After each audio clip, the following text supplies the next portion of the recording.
کم خلق چې په غلطۍ او په جهل سره ګناه وکړي،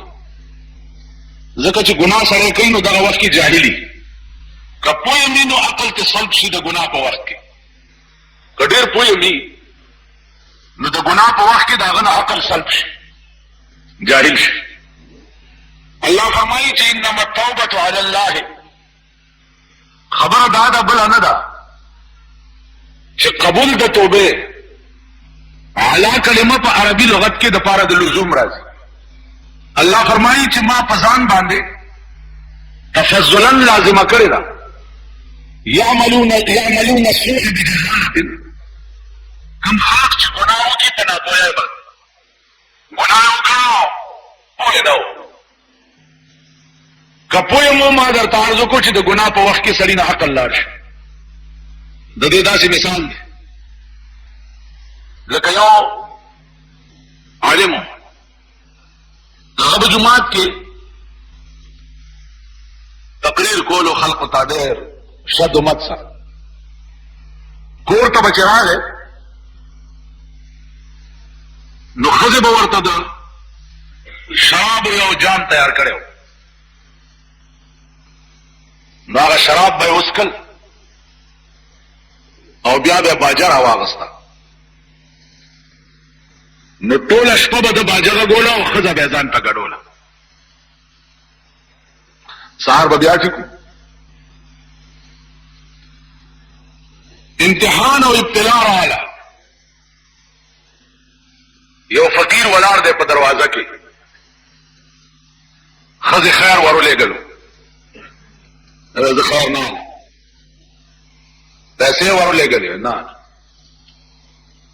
ښځې ورته وایي چې نو څه غواړې چې دلته ولاړې، ورته وایي بیبي او تپوس درنه کومه که صحیح جواب دې راکړو مهرباني به دي. وایه وی تپوس دا کومه چې کم ځای کې د خدای دین بیانېږي نو هلته رحمت ورېږي، ستا د خاوند دین بیانولو زه په دې لاره روانم رحمت پې نه ورېږم.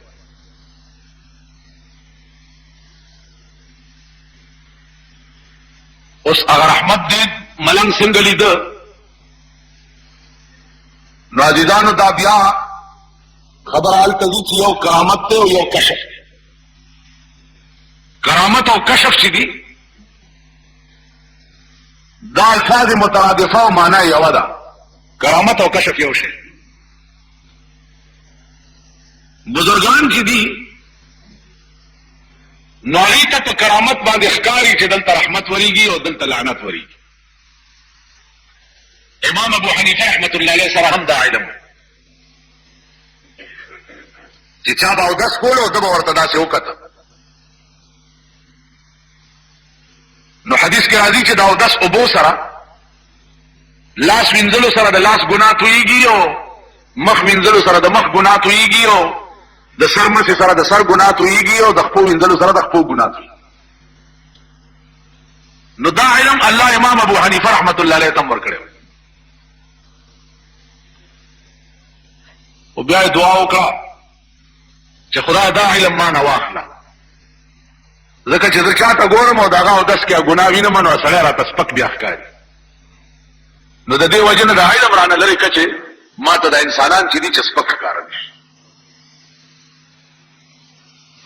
امام ابو حنیفه رحمت الله علیه عزیزانو د ډېر لوی علم او د ډېر لوی شان خاوند،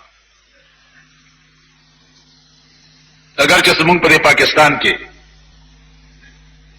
انا بلا شته دی خو یو مصیبت پکې دام دی چې امام ابو حنیفه متعلق به تاسو واورئ چې هغه تقلید ناجایز دی او د هغه علم دومره نه و، په حدیث نه پوهېدو. د امام ابو حنیفه رحمت الله علیه علم و محدثانه رنګ خو څه کوي، د هغه قیاس داسې و قیاس چې هغې ته به د خپل وخت مجتهدین حیران شي. اوس قیاس دائمه مجتهدینو دا اوس یو بل علم دی. تپوسو شو د علماؤنا چې یو دوه کسه دي د شپې وده شو چې سهار را پاسېده په یو ملګري د شپې اودس اورېدلی اوس اوبه نشته چې دا یو پې ولامبي او دا بل پې اودس وکړي او سوال دلته د سهار د منځ هم دی منځ به څنګه چل کړي مسله دا ده چې اوبه نه وي تیمم به ووایي نو تیمم خو دواړه ووالو اوس بل سوال دا پیښ شو چې مخکې امامتي به څوک کوي ما په خبرو پوهېږئ تیمم خو د دې اوبو د نشتوالي د وجې دواړو ووالو په چا چې اودس اورېدلی دم تیمم ووالو او څوک چې هسې و هغه هم تیمم ووالو او سوال دا پیدا شو چې مخکې امامت چې په چا اودس اورېدلی دا به کوي او که دا بل چې تیمم یې والی د بې اودسۍ د وجې دا به امامت کوي دا وخت ټولو ملیانو فتوا ورکړه چې امامتي به دغه سړی کوي چې دا چا د بې اودسۍ د وجې تیمم والی دی ځکه چې هغه په چا اودس اورېدلی دی هغه خو ډېر پلیت ټولو ملیانو فتوې وي ځکه تېره جمعه ما تاسو ته ویلي چې فتوې ورکول خو آسان کار دی ډېر خلک به درته پیدا شي امام ابو حنیفه رحمت الله علیه ته چې خبره ویلې هغه وایي چې امامتي به دغه سړی کوي چې دا په چا اودس اورېدلی او تیمم یې والی دی دا به مخکې امامت کوي دا چا چې د بې اودسۍ د وجې تیمم والی دی دی به امامت نه کوي اوس عقل دا وایي چې بل یو سړی هسې بې اودسه دی تیمم یې والو نو د ده دا پاکي خو ښه ده په نسبت د هغه چا چې په غسل کې یو تیمم یې والي تاسو عقل به هم دا مت کوئ امام صاحب نه وجه تپوس وشوه چې هغه سړی به ولې امامتي کوي چې کوم سړي باندې اودس اورېدلی او تیمم یې والی امام صاحب ورته وفرمایل چې کوم سړی چې په غسل کې هغه تیمم ووالو د ده دا طهارت په دې تیمم سره طهارت مستقله دا کامل پاکوالی دی او د بې اودسۍ د وجې چې تا تیمم والی دی دا ناقص پاکوالی دی د عارض د وجې دته مونځ پې روا دی او جنوب چې تیمم والی دا طهارت مستقله دی نو مخکې امامت به هغه سړی کوي چې څوک مستقل پاکي هغه سړی به نه کوي چې څوک عارضي پاکي دا قیاس د امام ابو حنیفه اوس په دې علما پوهېږي چې دا قیاس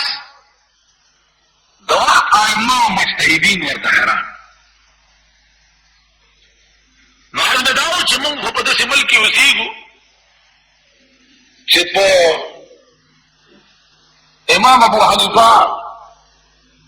چې کوم شان او کوم علم موږ په هغه لاره هم نه یو تېر شي والله عظیم که د هغه په لیکلو او د هغه په قیاسونو باندې دا خلک په لاره نه تېر او پوهېږي نه ده هغه خلک هم نن راپاسي وایي چې امام ابو حنیفه په حدیث نه کوي کوم چې نن نه 1400 کاله مخکې تېر شوی دی او 1.5 کال د پیغمبر نه وروستو عالمو هغه په حدیث نه پیدا او په پاکستان کې چې کوم داره روټي خلاص را پیدا شوي دا په حدیث پوهېږي او بس او په بازار د نابینا او جوهریانو خرمهره لالو ګوهر درې واړه یو په سبب د ظالمانو حاکمانو او ګور او پېښور درې واړه یو نو په بازار د نابینا او جوهریانو خرمهره لالو ګوهر درې واړه یو ورین جوهری چې په دکان ناست دي هغه کنجکه په لاس هغه کنجکه په لاس کې ورکړ او لالو ګوهر په لاس کې ورکړ نو ړوند به دا وایي چې دا درې واړه جوړ یو شی ځکه ړوند د ګوهر او د کنجکې هېڅ تمیز نه شي کولی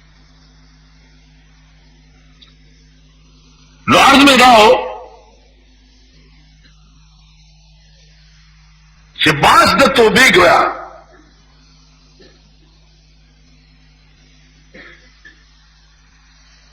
د غلطۍ په وخت کې که پوه هم جاهل شي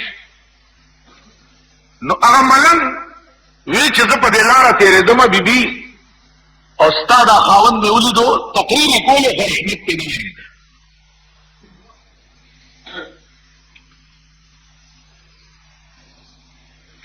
ښځې ورته وایي چې ملنګه داسې چل دی چې ستا دې خبرو سره څه کار دی، زه خپله لار لنډوه.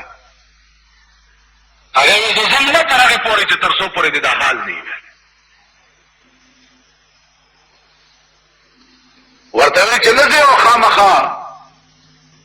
پوښتنه کوي نو زما خاوند چې د شپې کور ته راشي ما د شرابو جام ورته تیار کړي، هغه وسکي او بیا ټوله شپه دی باجه غږوي او زه ورته ګډېږم. ملنګ وایي چې دا وجه ده چې دی چېرته ته بیان کوي نو رحمت پې نه وري. که تاسو خیال وکړئ که نه مونږ په تقریرونه څومره کېږي، دنیا کې ډکه ده. دنیا عام جلسې خو لا څه کوي چې په ریډیو او په ټي وي باندې هم لګیا دي صاحبه تقریر دی او تبلیغ دی او بیانونه دي او درس قرآن دی او پلانې دی او پلانې دی او اثر په چا ټس نه مس نه کېږي. دا وجه څه ده؟ وجه دا ده چې دا مونږ څه وایو دا زمونږ خپل ایمان نه دی. څه چې وایو دا په خپله نه کوو، نو د دې وجه نه په بل چا اثر زمونږ خبرې نه کوي.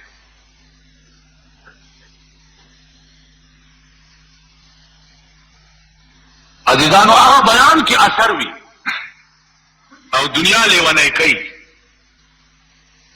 کوم اثر چې سړي باندې په خپله شوي، چا باندې چې په خپله اثر نه شوي هغه باندې د بل چا باندې د هغه خبره اثر نه کوي. او بزرگ ته چا سړی راوستو دا زوی مې ګوړه خوري نصیحت ورته وکړه، سبا یې راوله. سبا یې چې راوستو ورته ویل بچیه ګوړه مه خوره ویل ښځې دا خبره دې پرون ورته دي ولې نه کوله؟ ویل پرون ما خپله ګوړه خوړلې وه. نو که ده ته مې ویلې نو په ده بیا څه اثر کړی نن لا ګوړه نه ده خوړلې نن مې ځکه ورکړه. نو ځکه مولانا وایي چې واعظان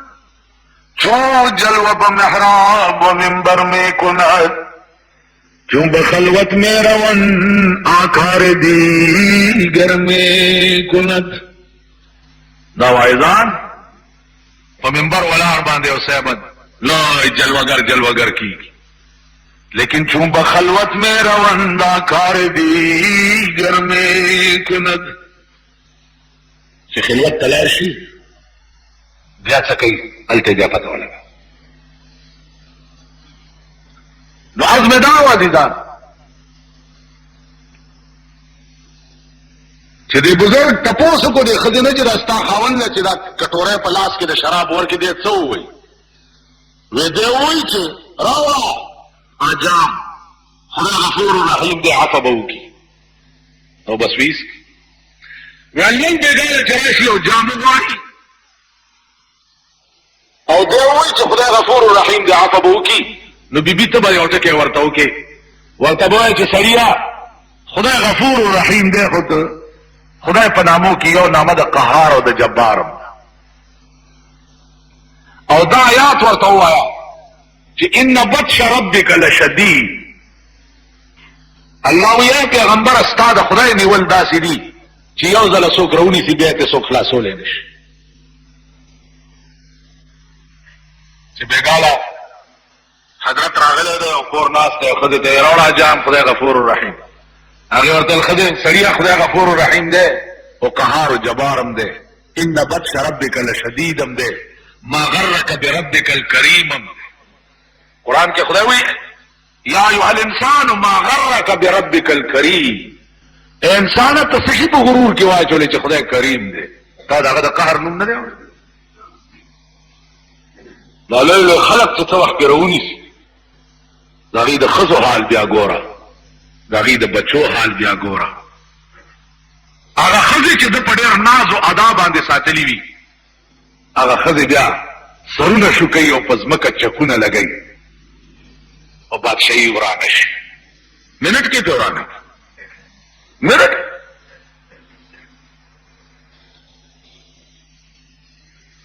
سړي هغه جام په ځمکه وویشتو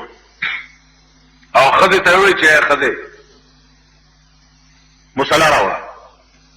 مصله یې راوړه 2 رکعاته نفل وکړ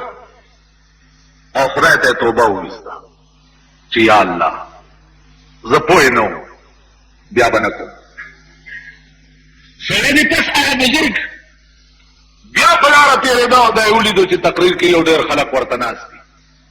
نو چې ګوري رحمت پې ورېږي. کور ته ورغی او ښځې بیا دروازه وټکوله. ښځې پسې پرده ورته وویل چې ستا وصیت ما بجا راوړو تا چې څنګه ویلي وو هغسې مې وکړه. ورته ویل ښځې مبارک شه د خاوند توبه دې خدای قبوله کړه او نن چې پې راتېرېدم نو د ده په مجلس ډېر لوی رحمتونه ورېږي. عزیزانو رحمت ورېده دا پته خو مونږ ته دنیا کې نه لګي دا پته به د مرګ نه وروسته لګي سړي چې لږ غوندې ساعت لږ غوندې ګنټه نیمه ګنټه په هغه مجلس کې کېناستل چې کوم مجلس کې د خدای خبرې کېږي او د جناب محمد رسول الله خبرې لږ څه نو هغه لږ ساعت چې دی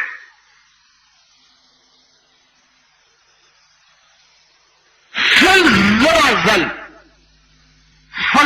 ځل کعبې تلو کې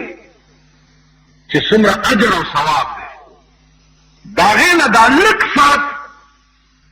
د خدای د نیکانو په مجلس کې کېناستل چې دي د هغې نه دا ثواب زیات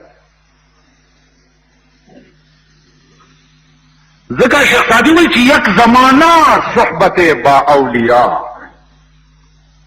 یک زمانہ صحبت با اولیاء بہتر 100 سال طاعت بیریا لږ وخت د اولیاء په مجلس کې کېناستل بہتر 100 سال طاعت بیریا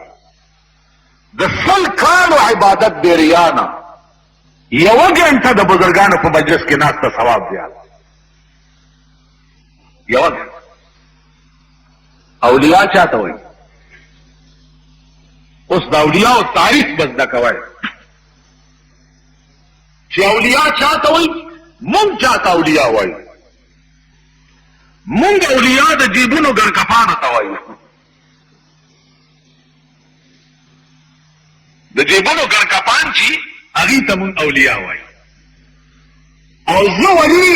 هغه چاته وایم او بزرګ هغه چاته وایم چې یو خو په قرآن او په حدیث خدای پاک او بیا یې قرآن او حدیث ټول عمر خلکو ته ښودلي او په یو پیسه اجرت یې نه اخیستی دین یې خلکو ته د الله دپاره بیان کړی اولیاء دې خلکو ته وایي نیکان دې خلکو ته وایي هغه ورځ یو لیونی غوندې راغی ما خیال و چې دا طالب دی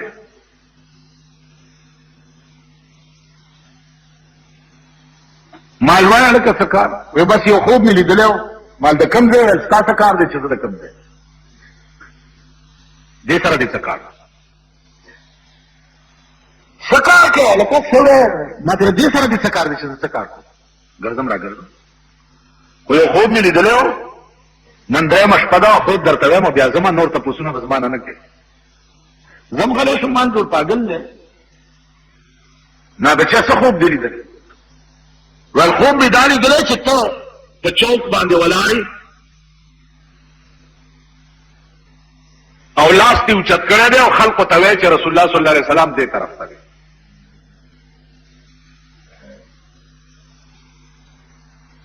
او بیا زمون استاد دی رسول الله صلی الله علیه وسلم په یو کمره کې دننه ناست دی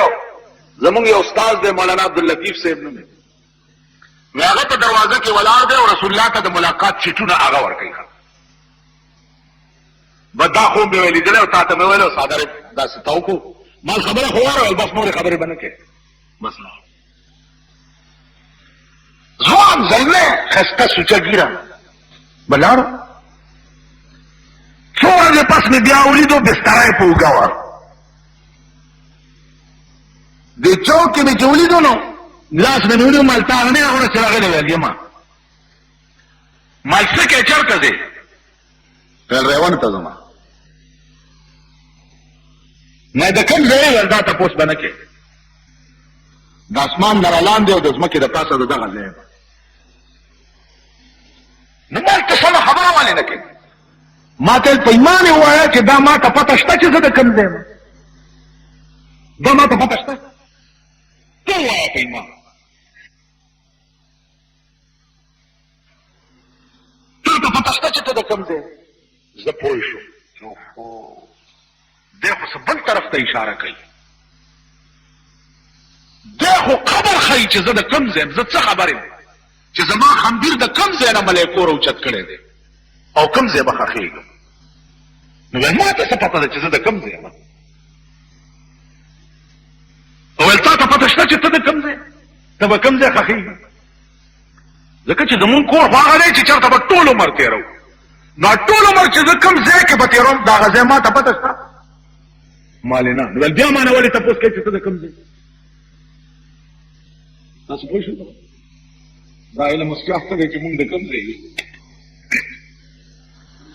نو زما خولې نه وخته چې اوهو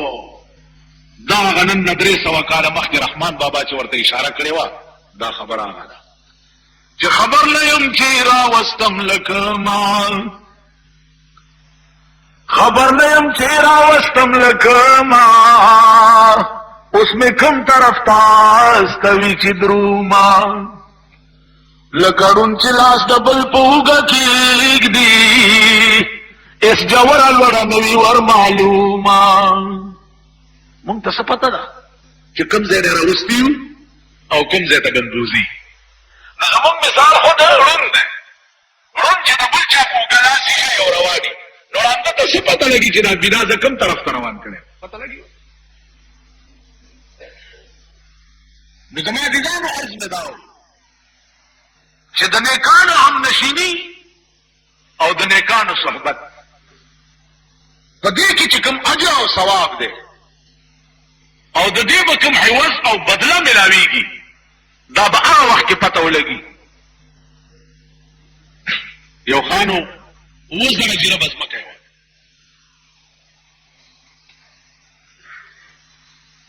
یو ملنګ ولا راغی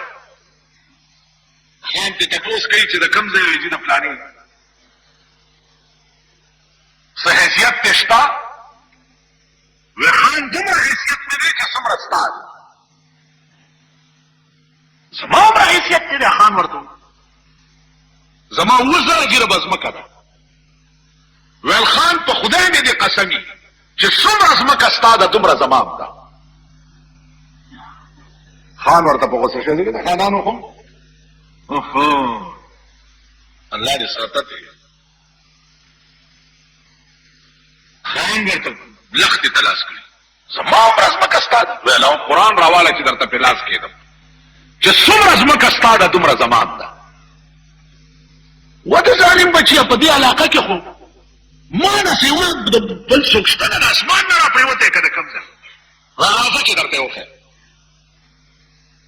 چې ستا عمره ځمکه زما ده نو هدیرې له یې بوتلی دی ویل دې ځای کې به ته څومره ځمکه کې سملې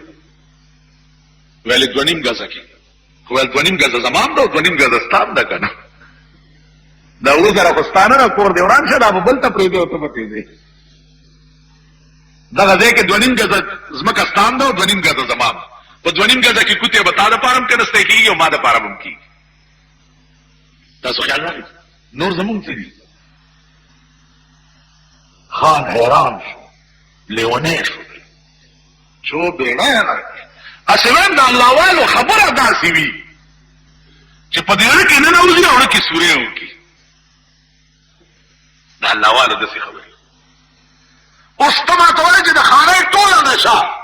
په دې یو خبره د هغه دماغ نه ووته چې زما خو 2.5 ګزه ځمکه ده 20,000 جیره به خو نه ده دا زه په کوم قهر اخته یم مار خاني او نوابي پرېښوه او د فقیرانو هم نشیني اختیار کړه نو عزیزانو هم نشیني دا به چا کوئ چې کوم فقیران زه درته رښتیا وایم نن مې کتل د دکان مخې ته داسې ډلې ډلې روان دي. زما د بچپن په زمانه کې به ما لیده چې دلته زمونږ یوه دیره د فقیرانو ولا ورته وایي د کاکشالو سایډ. دلته به لویې لویې شوې ولاړې وې او دې شو لاندې به فقیران ناست او دوه کاڼي بیا داسې ایښي او لوټه به پې د پاسه پرته وه، په هغې کې به یې چای باندې کړې وې، په لوټه کې هغه به څکلې ونې لاندې به ناست. چېرته به چې هغه ځای نه بل ځای ته تلو نو خپله کمبل یا بړستن به یې چې هغې نه به یې پړی تاو کړو او تش کې به یې نیولې او روان. هغه د بچپن فقیران چې ما کتلي وو نن دې تبلیغي جومات والا ورته چې زه ګورم هغه زما د بچپن فقیران ما یاد شي. پیاده به رواني او بسترې به یې په ترخ کې نیولي ځان ته چې څه وایي هغه ورځ به یو کتو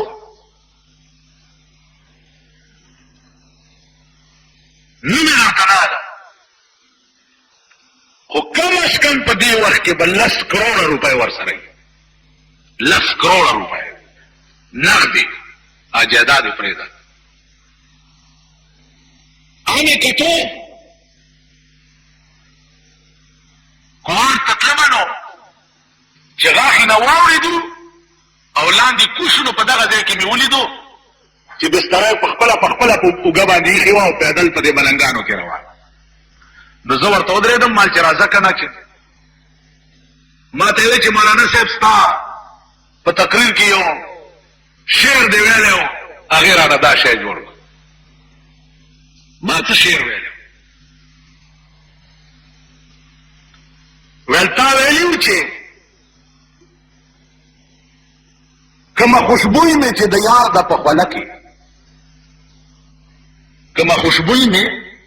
چې د یار ده په خوله کې داسې خوشبوی د عطاري د عطرو نشته. نو زه د یار د خولې او خوشبویۍ پسې در په در ګرځم چا به راته چېرته میلاو شي که او ځان مولانا صاحب خپله لار وهه. دومره لوی سړی نو دا د الله توفیق دی چې چاته یې ورکړي. د هغه مهرباني ده چې په چا یې وکړي.